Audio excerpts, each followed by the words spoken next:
Good morning, visionaries. My name is Mona Williams, and I am your Christian empowerment coach.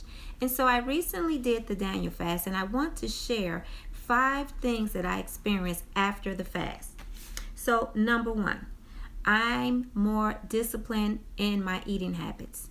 I'm intaking less sugars. I gave up pop. Um, and so my cravings for the sweets are less now. And so I'm trying to continue with that regimen.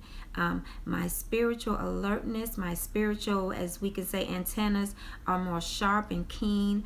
I'm more closer to God now. I hear Him clearly.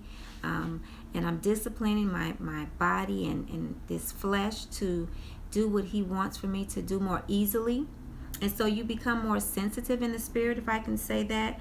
I lost some pounds, right? I know you may say, Mona, you're skinny. I have fatty areas, okay? So I did shed about 5 to 6 pounds. So I want to continue to keep that down and keep my diet healthier.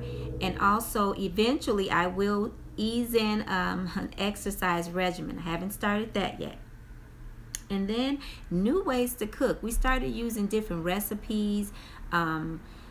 Because during the Daniel fast you can't have all the grease, the fried foods, and all of those things. It's just veggies and water and whole grain and fruit and beans and lentils. So all the healthy seed-derived foods. So we began to concoct different recipes and eating regimens, and so it was actually exciting for us. So we have some new meals that we cook now. We will no longer cook our sweet potatoes with all that butter and sugar.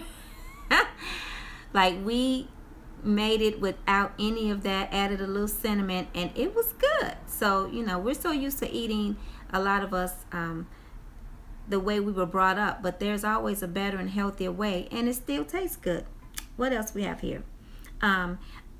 Change of mind. Your mindset is different. My mindset is stronger, and that goes along with being more sensitive spiritually, closeness to God, closer in my relationship with my husband and my kids, my family. And so overall, just giving me that self-control that I needed to curb my appetites, to say no to the unhealthy choices that I had been just eating and pouring all the sugar in my coffee, and all of drinking pop all day. And so again, I'm healthier. I feel more energetic. I have more self-discipline, and so I'm just encouraging you, if you are able to give the Daniel fast a try. Now, if you have health ailments, if you're on medication, please consult your doctor. But basically, you're eating seed-derived foods, so no white breads, and you have to have whole grain. You can have oatmeal.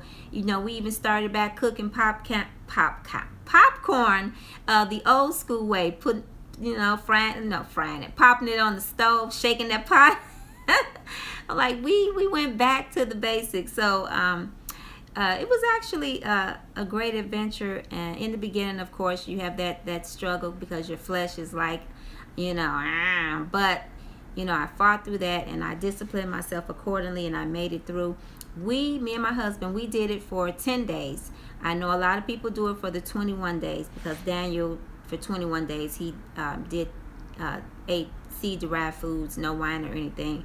And he did it because he was mourning during that time. And so we chose the 10 days because you know how he was tested, him and Shadrach, Meshach, and Abednego, for those 10 days to not eat the king's delicacy. So we chose the 10 days. But I tell you, those 10 days made such a huge impact on my life, and I encourage anyone, if you are in need of some things to hear clearly, to discipline your eating habits, if you can do that for 10 days, as long as, again, you don't have any health issues, I would encourage you to try the Daniel fast and tell me what's your outcome. So we will see you on next week. So this is this week on the blog, Visionaries. I hope you have been encouraged by what I shared during my time of fasting. And we know that this is the season of Lent, and so Some of you may have given up some things for the 40 days. I chose to do the Daniel fast, and we're actually going to incorporate it throughout this year, and so we'll probably do it mid-year and then again at the end of the year, because it was life-changing. This time around, I have did it once before, but something about this time really clicked with me. And so we encourage you, whatever you need to do to discipline yourself to be a better you, we encourage you to just do it. Like Nike, just do it. And so we will see you on next week. Toodles.